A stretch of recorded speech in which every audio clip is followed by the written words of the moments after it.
Si je vous posais une question simple, la plus importante de toutes, que voulez-vous vraiment pour vos enfants? Quelle serait votre réponse immédiate? Je parie que je connais la réponse. Vous allez dire, comme 99% des parents à travers le monde, je veux juste qu'ils soient heureux. C'est une phrase magnifique, pleine d'amour et de bonnes intentions. C'est le vœu universel.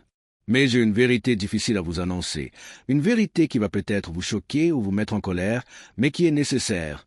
Ce souhait est le piège le plus dangereux que vous puissiez tendre à votre enfant. En faisant du bonheur l'objectif ultime de l'éducation, nous sommes en train de créer une génération de victimes fragiles, anxieuses et totalement démunies face à la réalité. Le bonheur n'est pas un but, c'est une conséquence. C'est un état passager, comme la météo. Si vous apprenez à votre enfant que la vie doit être heureuse, que le soleil doit briller tout le temps, que se passera-t-il le jour inévitable où l'orage éclatera? Il s'effondrera. Il pensera que quelque chose ne va pas, que le monde est injuste, ou pire, qu'il a échoué. Notre rôle de parents n'est pas de leur fabriquer un paradis artificiel, mais de les entraîner pour l'enfer potentiel du monde réel. Regardons autour de nous. Nous vivons une époque paradoxale. Nos enfants sont plus en sécurité, mieux nourris et plus confortables que n'importe quelle génération précédente dans l'histoire de l'humanité. Ils n'ont pas peur des loups, de la famine ou de la peste. Et pourtant, les statistiques sont terrifiantes. Les taux d'anxiété, de dépression et de fragilité émotionnelle chez les jeunes explosent. Comment est-ce possible? Comment peuvent-ils être si malheureux alors qu'ils ont tout? La réponse réside dans ce que nous leur avons enlevé, la lutte. Nous sommes devenus des parents chasse-neige. Nous passons notre temps devant eux, à déblayer la route, à enlever le moindre obstacle, à résoudre leurs problèmes avant même qu'ils ne surviennent. Nous appelons les professeurs pour contester une mauvaise note, nous intervenons dans leurs disputes avec leurs amis, nous les protégeons de l'ennui, de la frustration et de l'échec. Nous pensons faire cela par amour. Mais en réalité, nous les affaiblissons. Nous leur volons l'opportunité de développer leurs propres muscles mentaux. Un muscle ne grossit que s'il rencontre une résistance. En supprimant la résistance, nous créons une atrophie psychologique. Imaginez un instant que vous vouliez élever un arbre. Si vous le plantez dans une serre parfaite, sans vent, avec une température idéale et de l'eau à volonté, il va pousser vite. Il aura l'air magnifique. Mais ses racines resteront superficielles, car elles n'auront pas besoin d'aller chercher l'eau en profondeur. Son tronc restera tendre, car il n'aura jamais eu à lutter contre le vent. Le jour où vous sortirez cet arbre de la serre, au premier coup de vent réel, il se brisera en deux. À côté, regardez l'arbre qui a poussé sur la falaise. Il est tordu, il a des cicatrices, il a lutté pour chaque goutte d'eau. Mais quand la tempête arrive, il ne bouge pas. Ses racines sont ancrées dans la roche. Nos enfants modernes sont des arbres de serre. Nous les préparons pour un monde qui n'existe pas, un monde juste, facile et bienveillant. Or, la vraie vie, celle qui les attend à 18 ans, n'est pas une serre. C'est une falaise balayée par les vents. La vraie vie se fiche de leurs sentiments.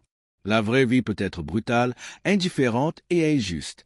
Si leur seule stratégie est d'espérer que le monde soit gentil, ils sont condamnés.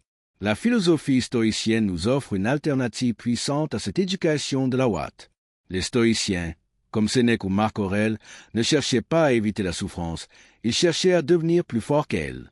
Ils savaient que nous ne contrôlons pas ce qui nous arrive, mais que nous contrôlons totalement notre réaction face à ce qui nous arrive. C'est la leçon numéro 1 que nous devons transmettre, l'invulnérabilité intérieure. Au lieu de dire à votre enfant « Ne t'inquiète pas, je vais arranger ça », nous devrions lui dire « C'est une situation difficile, mais c'est que tu as la force de la gérer ». Voyez-vous la différence? La première phrase crée de la dépendance et de la peur. La deuxième crée de la confiance et de la compétence. Préparer son enfant à la vraie vie, c'est lui donner une armure intérieure, pas essayer de capitonner le monde entier avec de la mousse. C'est lui apprendre que l'échec n'est pas une erreur du système, mais une fonctionnalité essentielle de l'apprentissage. C'est lui apprendre que la frustration n'est pas une injustice, mais un carburant pour le changement. Il y a un concept biologique fascinant qui s'applique parfaitement à l'éducation, l'hormèse. C'est le principe selon lequel une petite dose de stress rend l'organisme plus fort. C'est le principe du vaccin ou de la musculation. Si vous exposez votre enfant à des petites doses de réalité, un peu de froid, un peu de déception, un peu d'effort physique, un peu d'ennui, son système adaptatif se met en marche. Il devient antifragile, pour reprendre le terme de Nassim Taleb. L'antifragile ne fait pas que résister au choc, il devient meilleur grâce au choc. Mais aujourd'hui, nous faisons l'inverse. Nous aseptisons tout. Nous avons peur qu'ils s'ennuient, alors nous leur donnons des écrans. Nous avons peur qu'ils perdent, alors nous donnons des médailles à tout le monde. En faisant cela, nous désactivons leur système immunitaire psychologique. Nous les rendons allergiques à la vie. Un enfant qui n'a jamais géré une petite frustration à 5 ans sera incapable de gérer une rupture amoureuse ou un licenciement à 25 ans. Le prix de notre surprotection actuelle sera payé par leur dépression future. Il faut avoir le courage de redéfinir l'amour parental. L'amour, ce n'est pas seulement faire des câlins et dire oui. L'amour, le vrai, celui qui prépare l'avenir, est parfois rude. C'est l'amour qui dit non. C'est l'amour qui laisse l'enfant pleurer un peu parce qu'il a perdu à un jeu de société, sans le laisser gagner exprès pour qu'il soit content. C'est l'amour qui le regarde galérer à lasser ses chaussures pendant 10 minutes sans intervenir, même si on est pressé. Pourquoi? Parce que la dignité de l'enfant vient de sa compétence. Chaque fois que vous faites quelque chose à sa place, vous lui envoyez un message subliminal dévastateur. Tu n'es pas capable.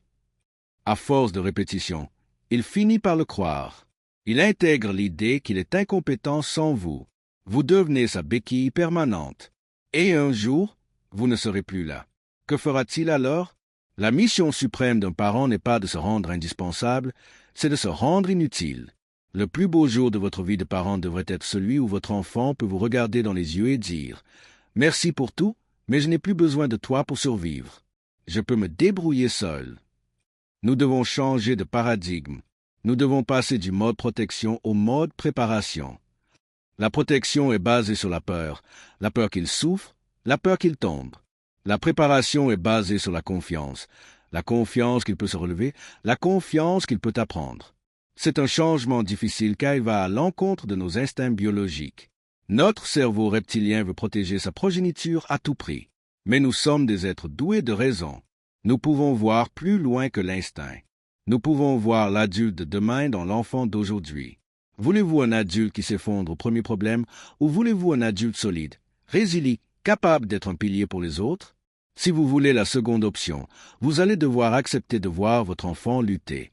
Vous allez devoir accepter d'être le méchant parfois, celui qui impose des limites, celui qui refuse la facilité. Ce voyage que nous entamons dans cette série documentaire ne sera pas confortable. Nous allons remettre en question beaucoup de choses que la société moderne considère comme normales. Nous allons parler de discipline, de gestion des émotions, de la valeur de l'ennui et de l'importance vitale de l'échec. Mais je vous promets une chose, c'est le plus beau cadeau que vous puissiez faire à votre descendance. Un héritage bien plus précieux qu'un compte en banque rempli. Vous allez leur donner la clé de la liberté mentale. Car celui qui n'a pas peur de la vie, celui qui sait qu'il peut tout affronter, est le seul qui est véritablement libre. Dans la prochaine partie, nous allons descendre du conceptuel pour aller vers le pratique. Comment, concrètement, forger ce caractère résilient au quotidien? Nous allons explorer des techniques oubliées pour apprendre à nos enfants à gérer la frustration et à différer la gratification. Nous verrons pourquoi l'ennui est en réalité une bénédiction déguisée et comment transformer les petits échecs du quotidien en leçons de vie magistrale. Préparez-vous, car nous allons arrêter de chasser la neige devant eux et nous allons commencer à leur apprendre à marcher avec des raquettes. Vous avez déjà assisté à cette scène, peut-être même l'avez-vous vécue. Vous êtes au supermarché, dans le rayon des confiseries, et un enfant se roule par terre en hurlant parce que sa mère a refusé d'acheter un paquet de bonbons. Les passants regardent, la mère est rouge de honte, et finalement, pour acheter la paix, pour faire cesser les cris, elle cède. Elle met le paquet dans le caddie. L'enfant s'arrête instantanément de pleurer, un sourire victorieux aux lèvres. À cet instant précis, une leçon terrible vient d'être inscrite dans le cerveau de cet enfant. La réalité est négociable par la terreur émotionnelle. Si je crie assez fort, le monde se pliera à mes désirs. C'est le début d'un désastre éducatif. Nous sommes en train d'élever une génération qui croit que le désir doit être suivi immédiatement de la satisfaction. C'est ce qu'on appelle la gratification instantanée. Et c'est, sans aucun doute, le handicap le plus sévère que l'on puisse infliger à un futur adulte. Car la vraie vie, elle, ne fonctionne pas comme le rayon bonbon du supermarché. Si vous hurlez sur votre patron, il ne vous donnera pas une augmentation. Il vous virera. Si vous hurlez sur votre banquier, il n'effacera pas votre dette. Préparer son enfant à la réalité, c'est d'abord lui apprendre une compétence oubliée, la tolérance à la frustration. La frustration est devenue l'ennemi public numéro 1 de la parentalité moderne. Dès que notre enfant fronce les sourcils, dès qu'il soupire d'ennui ou d'impatience, nous paniquons, nous nous sentons coupables. Nous dégainons un écran, un gâteau ou une solution immédiate pour effacer ce sentiment désagréable. C'est une erreur stratégique majeure. La frustration n'est pas une souffrance toxique, c'est un gymnase mental. C'est l'espace vide entre je veux et j'ai. C'est dans cet espace que se construit la patience, la persévérance et la créativité. Si vous comblez cet espace immédiatement, vous empêchez le muscle de la volonté de se développer. Un enfant qui n'a jamais appris à attendre, qui n'a jamais appris à entendre non sans s'effondrer, devient un esclave de ses impulsions. Il devient incapable de poursuivre des buts à long terme. Comment voulez-vous qu'il étudie pendant des années pour un diplôme, qu'il bâtisse une carrière ou qu'il construise une relation durable, si son cerveau est câblé pour la récompense immédiate? Il existe une expérience psychologique célèbre, le test du chamallow. On laisse un enfant seul dans une pièce avec un chamallow. On lui dit « Tu peux le manger maintenant, mais si tu attends que je revienne dans 15 minutes sans le manger, je t'en donnerai un deuxième. » Les chercheurs ont suivi ces enfants pendant 40 ans. Le résultat est sans appel. Ceux qui ont réussi à attendre, ceux qui ont maîtrisé leur impulsion pour une récompense future plus grande, ont mieux réussi leur vie dans tous les domaines. Ils étaient en meilleure santé, plus riches, avaient des relations plus stables et étaient moins sujets aux addictions. La capacité à différer la gratification est le prédicteur numéro 1 du succès. Et pourtant, que faisons-nous aujourd'hui? Nous leur donnons tout de suite. Netflix lance le prochain épisode en 5 secondes. Amazon livre le lendemain. Les smartphones offrent de la dopamine en illimité. Nous luttons contre une culture de l'immédiateté. Votre rôle de parent stoïcien est de devenir le gardien du temps, celui qui réintroduit artificiellement l'attente. Dire non ou dire pas maintenant n'est pas une méchanceté, c'est un entraînement vital pour leur cortex préfrontal. Parlons ensuite d'un autre fléau que nous fuyons comme la peste, l'ennui. « Maman, je m'ennuie ». Cette phrase est devenue la terreur des parents.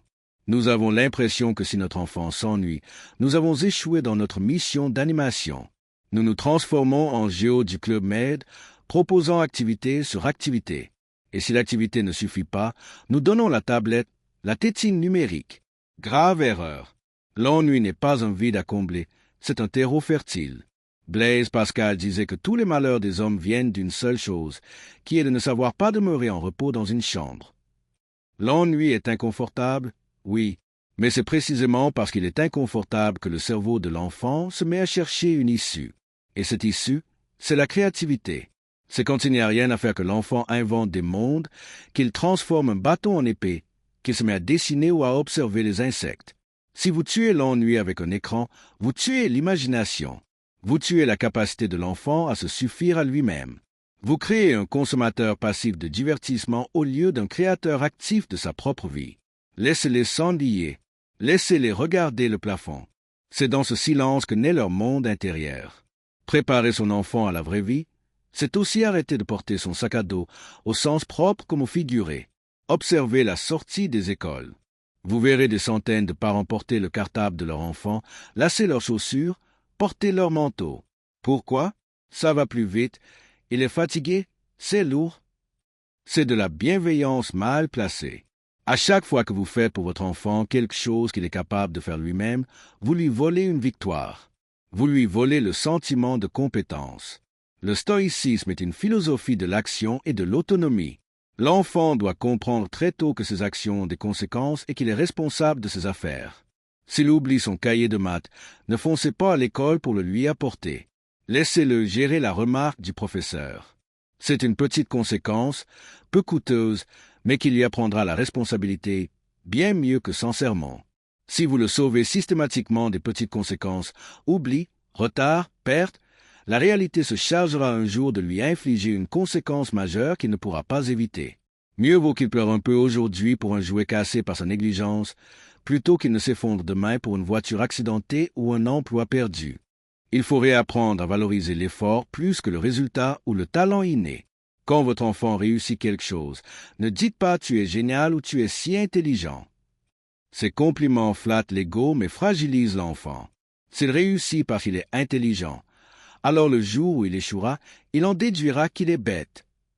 Dites plutôt, « J'ai vu que tu as travaillé dur pour ça, tu n'as pas lâché, bravo pour ta persévérance. » Valorisez le processus, la lutte, la ténacité. L'enfant doit comprendre que la difficulté n'est pas un signe qu'il faut arrêter, mais un signal qu'il est en train d'apprendre. C'est le concept de grosse maïsée, état d'esprit de croissance. Dans la vraie vie, le talent ne suffit pas. C'est le courage de continuer quand c'est difficile qui fait la différence. Si vous élevez un enfant qui pense que tout doit être facile parce qu'il est spécial, la première barrière réelle le détruira. Si vous élevez un enfant qui aime l'effort, aucune barrière ne l'arrêtera. L'objectif de cette partie est clair. Nous devons durcir un peu le cocon. Non pas par cruauté, mais par lucidité. Nous devons arrêter d'être des esclaves de leurs désirs immédiats. C'est un rôle ingrat. Votre enfant vous dira peut-être « tu es méchant », les autres parents sont plus causes. C'est normal. Vous n'êtes pas là pour être son ami, vous êtes là pour être son parent. Son ami veut qu'il se sente bien maintenant. Son parent veut qu'il se sente bien dans 20 ans. Acceptez d'être impopulaire temporairement pour être respecté durablement. Tenez bon face aux crises. Restez calme, stoïque. Je comprends que tu sois frustré, mais la réponse est non. Soyez un phare dans leur tempête émotionnelle, pas une girouette qui tourne au gré de leurs cris. Cependant, la résilience et la tolérance à la frustration ne sont qu'une partie de l'équation. Il y a un autre domaine où nos enfants sont terriblement démunis aujourd'hui. Ils sont submergés par leurs émotions. Ils ne savent pas quoi faire de leur colère, de leur tristesse ou de leur peur. Ils explosent ou ils s'effondrent. Le stoïcisme est, avant tout, l'art de la gestion émotionnelle. Comment apprendre à un enfant à ne pas être l'esclave de ce qu'il ressent? Comment lui donner les outils pour devenir le maître de sa citadelle intérieure? C'est ce que nous allons explorer dans la prochaine partie. Nous allons voir comment transformer un enfant réactif en un enfant réfléchi. C'est le cauchemar de tout parent, la scène que nous redoutons tous, la tempête émotionnelle. Votre enfant rentre de l'école, jette son sac par terre, hurle pour une raison qui vous semble insignifiante, puis fond en larmes ou s'enferme dans le mutisme. Face à ce tsunami, nous nous sentons souvent impuissants. Notre réflexe moderne, pétri de psychologie positive, est de valider l'émotion à tout prix. Nous avons appris qu'il faut dire « Je comprends que tu sois en colère, tu as le droit de pleurer ». C'est un progrès immense par rapport à l'éducation d'autrefois qui ordonnait de se taire et d'avaler ses larmes. Cependant, nous avons commis une erreur de trajectoire. En validant l'émotion, nous avons oublié la deuxième étape, la plus cruciale, la régulation. Nous avons appris à nos enfants à écouter leurs sentiments, mais nous ne leur avons pas appris à ne pas leur obéir aveuglément. Nous sommes en train de créer une génération d'esclaves émotionnels, des enfants qui croient que parce qu'ils ressentent quelque chose, cette chose est vraie, juste et doit dicter leur comportement. Si je suis en colère, j'ai le droit de taper. Si je suis triste, j'ai le droit d'abandonner. C'est une logique désastreuse pour la vie réelle. La mission du parent stoïcien n'est pas de transformer son enfant en robot sans cœur. Au contraire, le but est de former un pilote d'élite. Imaginez que l'enfant est le pilote d'un avion et que ses émotions sont la météo. Parfois, il fait grand beau, c'est la joie. Parfois, il y a des turbulences violentes, c'est la colère ou la peur. Un bon pilote ne nie pas la tempête, il la voit, il la respecte, mais il ne lâche jamais le manche. Il ne laisse pas la météo décider de la destination. Aujourd'hui, beaucoup d'enfants lâchent le manche dès que ça secoue. Ils se laissent emporter par le vent. Préparer votre enfant à la vraie vie, c'est lui apprendre ces distinctions fondamentales. Tu n'es pas ta colère. Tu es celui qui observe ta colère. C'est une nuance subtile mais puissante qui leur rend leur dignité. Ils ne sont plus des victimes de leur chimie intérieure, ils en deviennent les maîtres. Pour enseigner cela concrètement, nous devons simplifier la grande sagesse d'Épictète pour la mettre à hauteur d'enfant. Le concept le plus puissant que vous puissiez leur transmettre est celui du cercle magique ou la dichotomie du contrôle. Prenez une feuille de papier et dessinez un cercle. Dites à votre enfant, « Regarde, tout ce qui est à l'intérieur de ce cercle, c'est ton royaume. C'est toi le roi ou la reine. Ici, tu décides tout. Ce sont tes pensées, tes mots, tes actions, ta gentillesse, ton effort. Personne ne peut toucher à ça sans ta permission. Maintenant, regarde tout ce qui est à l'extérieur du cercle. Ça, c'est le monde sauvage. C'est la météo, c'est ce que pensent les copains. C'est le professeur, c'est le trafic, c'est le jouet qui casse. Sur tout ça, tu n'as aucun pouvoir. La plupart des crises de larmes des enfants et des adultes viennent du fait qu'ils essaient désespérément de contrôler ce qui est hors du cercle. Ils pleurent parce qu'il pleut le jour du pique-nique. Ils hurlent parce qu'un ami ne veut pas jouer avec eux. Votre travail est de les ramener inlassablement dans leur cercle. Quand votre enfant se plaint que c'est injuste, la maîtresse m'a puni. Ne rentrez pas tout de suite dans le débat de la justice. Demandez-lui.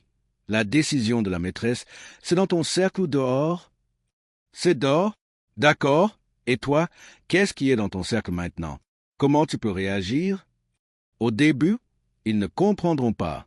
Mais à force de répétition, ce schéma mental va s'imprimer. Ils commenceront à comprendre que s'énerver contre ce qu'on ne contrôle pas est un gaspillage d'énergie, comme crier contre un mur pour qu'il bouge. Cette leçon est le secret de la sérénité. Un enfant qui sait faire la différence entre ce qui dépend de lui et ce qui ne dépend pas de lui est un enfant invincible. Il ne gaspillera pas sa vie à se battre contre des moulins à vent. Une autre compétence vitale est de créer un espace entre le stimulus et la réponse. Dans la vie d'un enfant impulsif, cet espace n'existe pas. Un copain lui prend son jouet, stimulus, il tape, réponse. C'est immédiat, animal. Le but de l'éducation est d'élargir cet espace, d'insérer une pause, un temps de respiration où l'intelligence peut intervenir. Apprenez-leur le bouton pause. Dites-leur que leur cerveau a une télécommande. Quand ils sentent le monstre rouge, la colère, monter, ils doivent appuyer sur pause. Juste 3 secondes. 3 grandes respirations. C'est dans ces 3 secondes que se joue la civilisation. C'est là qu'ils peuvent choisir de ne pas taper, de ne pas insulter.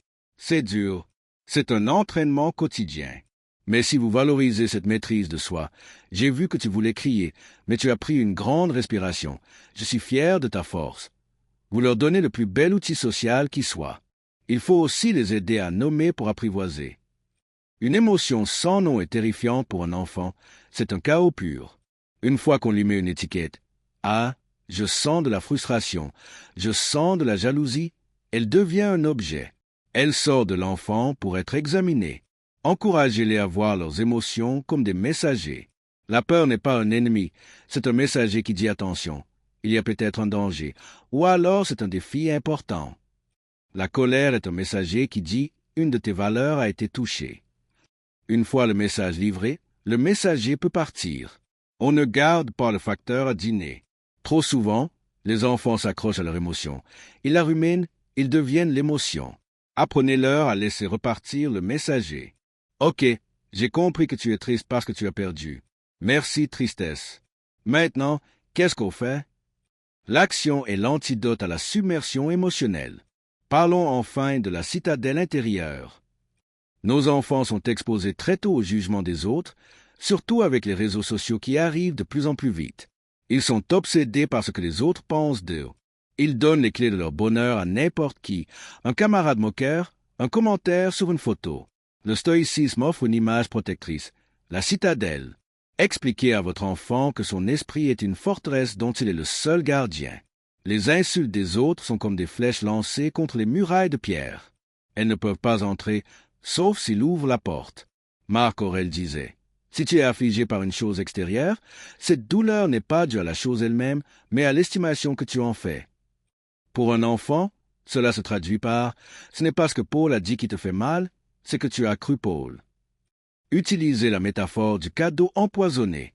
Si quelqu'un vient te voir avec un cadeau qui sent mauvais, plein d'ordures, et qu'il essaie de te le donner, est-ce que tu es obligé de le prendre? Non, tu peux le laisser par terre. L'insulte est ce cadeau. Si quelqu'un te traite de nul, c'est son cadeau, ce sont ses mots, c'est sa bêtise. Si tu ne le prends pas, si tu ne le laisses pas entrer dans ta tête, à qui appartient l'insulte? Elle reste à lui. Elle ne devient pas tienne. Cette technique de détachement est une armure psychologique indispensable pour survivre à la cour de récréation, qui est souvent une jungle cruelle. Apprendre à un enfant que son estime de soi ne dépend pas de l'opinion des autres est le chemin vers la véritable liberté. Mais attention, ne tombez pas dans le piège de dire « tu ne devrais pas ressentir ça ». C'est impossible. On ne choisit pas ses émotions, on choisit ses actions. Dites plutôt « c'est normal d'avoir peur, le courage n'est pas de ne pas avoir peur, c'est d'avoir peur et d'y aller quand même ». C'est la nuance héroïque. Nous voulons élever des héros du quotidien, pas des statues de marbre. Le héros tremble, le héros doute, le héros a le ventre noué, mais le héros avance. En validant leur ressenti tout en exigeant une action vertueuse, vous leur donnez la confiance suprême, celle de savoir qu'ils peuvent fonctionner même dans le chaos. Nous avons maintenant un enfant qui sait gérer la frustration, partie 2, et qui commence à maîtriser ses tempêtes intérieures, partie 3. Il a son armure, mais il reste une dernière épreuve, la plus complexe de toutes. Votre enfant ne vivra pas seul sur une île déserte.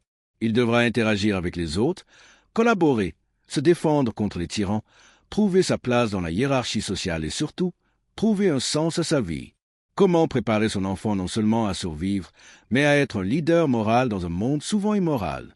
Comment lui apprendre à être bon sans être faible? Dans la dernière partie de cette série, nous aborderons l'éthique de l'action, la gestion des conflits et l'importance cruciale de donner un sens à sa vie au-delà de sa propre petite personne. Nous avons passé beaucoup de temps à construire l'intérieur de votre enfant, sa résistance à la frustration, sa gestion des émotions, son autonomie. C'est la fondation. Mais une citadelle, aussi solide soit-elle, ne sert à rien si elle reste fermée sur elle-même. Votre enfant va devoir ouvrir les portes et sortir. Il va entrer dans l'arène sociale. Et là, il va faire une découverte brutale que nous essayons souvent de leur cacher trop longtemps. Tout le monde n'est pas gentil.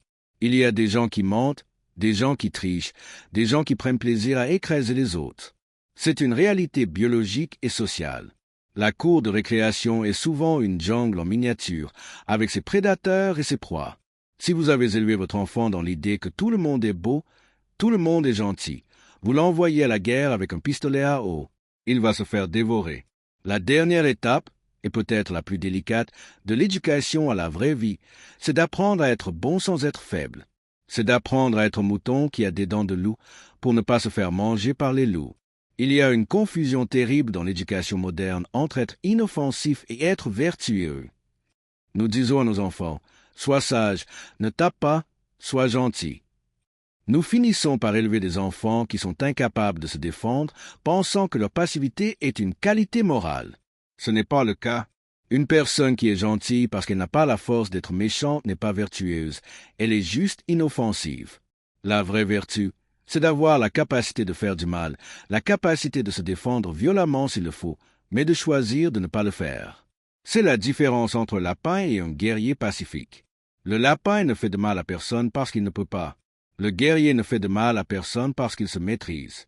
Vous devez vouloir un guerrier. Vous devez apprendre à votre enfant à dire non fermement, à regarder les gens dans les yeux, à occuper son espace. Le harceleur scolaire, tout comme le tyran de bureau plus tard, cherche la faiblesse. Il cherche la victime qui a déjà baissé la tête. Apprendre à votre enfant à se tenir droit, à projeter une force tranquille est la meilleure protection contre l'agression. La paix s'obtient par la force de dissuasion. Cela nous amène à la gestion du conflit. Le stoïcisme ne prône pas la soumission. Marc Aurèle a passé une grande partie de sa vie sur les champs de bataille. Il ne disait pas « laisse les barbares envahir Rome pour être gentil ». Il disait « fais ce qui est juste ». Parfois, ce qui est juste, c'est de se battre. Si votre enfant est témoin d'une injustice ou s'il est attaqué, il ne doit pas courir se cacher derrière un adulte à chaque fois. Il doit apprendre à gérer la confrontation avec dignité. Apprenez-lui la règle de l'escalade proportionnée. On commence par les mots ferme et clair. Arrête ça, je n'aime pas ça. Si l'autre continue, on quitte la situation, le pouvoir du départ. Si l'autre poursuit physiquement, on a le droit de se protéger. Il est vital de dédiaboliser l'agressivité saine. L'agressivité, quand elle est canalisée, devient de l'assertivité, de l'ambition, du courage. Si vous étouffez toute agressivité chez votre enfant, vous tuez aussi son moteur pour avancer dans la vie. Il faut canaliser la rivière, pas construire un barrage. Mais survivre dans la jungle sociale ne suffit pas. Ce n'est que le niveau zéro de l'existence.